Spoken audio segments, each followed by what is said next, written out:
Hey y'all, CB here at NBS Welding. Looking for a little bit more storage. This is going to be an ongoing gizmo that I'm going to be doing probably more of as I go. Looking in the tool room here, you can see how I did some things when I set this up to try to utilize the storage, the areas, up high, the areas in your place that are somewhat useless. Now in this room I built in here that I call the cell, it's connected to this is what I call the white boy wet bath. This is the wet bath that I built. I cement parged the walls and painted them with latex paint and laid tile in there, and it works real good. And this is the room I call the cell. It's got the purpose being that it's the small room with no windows. It's a great place to get some rest, and it's nice how it's connected to that shower. The thing about when I mudded and sheetrocked in this room, I sanded and I did the job right. And what I would say about that is that was probably a mistake. Because I've done other mudding and sheetrocking where I just smudged the mud on the wall and hit it with a wet paintbrush. And I tell you, what I'm finding is that nobody gives a damn how good you are at mud and sheetrock. They don't notice. So all you're doing is making it where it's going to hurt your feelings when you go to hang something on the wall. If you do too good of a job on your mudding and finishing sheetrock. If I do any more of it, I'm just going to put the mud on the wall, hit it with a wet sponge or a paintbrush, call it good enough, and paint it. But what I've got going on here, I'm wanting to use some of that area that's being wasted as storage. So I've got this. This is the 1/8 inch aluminum that I've got some around. I'm probably going to get some more of it. I get a good deal on this stuff because there's a local scrap dealer that actually bought an entire truckload of this because the truck crashed on the interstate near here. And they had to get rid of the aluminum. A bunch of it was damaged. A lot of it's got corrosion. If you're going to sand it and clean it like I do, the corrosion doesn't matter as much. You just got to sand all the white goop off of it. But I get a good deal on it, so I've been using it for a lot of stuff, and I've cut some pieces. I'm cleaning them up, and I'm trying a new mask. I got this mask at Harbor Freight. It's a respirator that's not plastic, and it worked pretty good. Next thing with these shelf pieces, I'm putting them in the brake. And I've got them as long as I can get them and still fit in my brakes. So they're 50 inches long. I'm going to do a 1-inch lip on one side and about a 1.5-inch lip on the other. And these lips are going opposite directions. So I'm thinking as a shelf, the 1-inch lip will go down. And as a place to put a screw in the wall, the 1.5-inch lip will go up, which will be in the back where you'd never see it. So I'm doing a couple of them bent that way, and I'm going to put them together in the configuration of a 90-degree corner. And this, my plan is to stick this in there above the bed, because all of that area up above that little bed in there would be good storage. But as of right now, the area is useless. So part of putting this together is getting everything held down flat on the table. This 1/8 aluminum is pretty flimsy stuff. And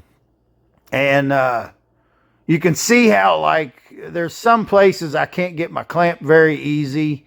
And I've laid that piece of tubing up there. You just got to do whatever, you can figure out to do to get the stuff pressed down. And I don't know if it's worth mentioning or not, but I will tell you, honestly, my table's not perfectly flat anyway. And, I'm just, my stuff's good enough.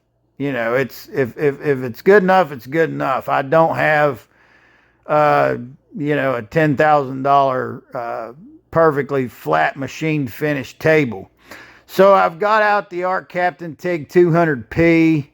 and I'm going to be putting this together, making the tacking it up where I got it clamped down to the table, and I'm probably going to weld the splice solid, although it really wouldn't need it. It just seems like if it's going to be a shelf, I'll do that. I'll go ahead and weld the whole thing. And I don't know how strong this is going to be. I've got another idea that I'm probably going to utilize. I have a bunch of those steel brackets that go underneath of shelves, and I'm probably going to put those under here too. They actually are a gray color that matches the paint in that room really well. So I think that would look fine, and it'll strengthen my shelf up a lot because I'm making these shelves so big. You know, when the bigger you make a shelf, the more flimsy it's going to be. Now here I've got out the Arc Captain Cut 55 Pro Plasma again, and I'm cutting some end caps. And this is one little spot where I'm actually going to be using the spool gun. I'm not crazy about making a mess on this stuff with much spool gunning, but the spool gun is a handy gizmo to get something tacked. To hold a cap in place and tack it like that with a TIG is just, it's not as quick and easy as it is with a spool gun. So I'm showing you right here. I'm not going to weld the end caps on solid. I'm doing a weld at each end on the end cap, and then I'm doing like 3 stitches across there, and that's going to be fine. It's plenty to, you know, cap off the end and give it a little bit of a finished look, and it'll keep stuff from sliding off the edge. And like I said, the splice in this corner probably doesn't need to be welded solid, but since it being the surface of the shelf, I just decided to go ahead and weld it solid. If I leave any gap there, you're just going to get dirt down in there that's hard to clean out. So I've got her put together. This is pretty much the idea of it. Now, I would love to take the time to clear coat this. It would clean up probably smoother and easier if I was to clear coat it, but I'm not gonna, at least not at this time. I'm probably going to be doing more of these shelves. I just want to do a test on this one and see how I like it. There's more room in this room to do shelves like this. So I'm just going to do this one, see how it turns out, and we'll go from there. If I get real fancy later and do a bunch of shelves, I might take them all down someday and clear coat them.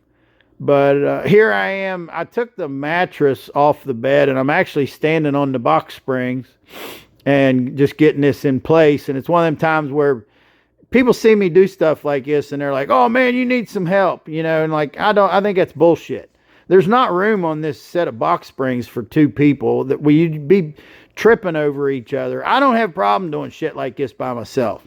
I think my way through it and get it done. But here's what we're looking like. I've got her screwed to the wall, put some screws in that upper lip up there, and of course that's sort of, you're not really going to see that, especially once there's a bunch of stuff on the shelf. And you notice down below, now those brackets, the gray brackets down below, those are the steel brackets, and they're pretty cheap, but they are strong, so they add a lot of structure to it. So I want to thank y'all for watching, and if I do any more on this, I'll shoot some video of that and share that too.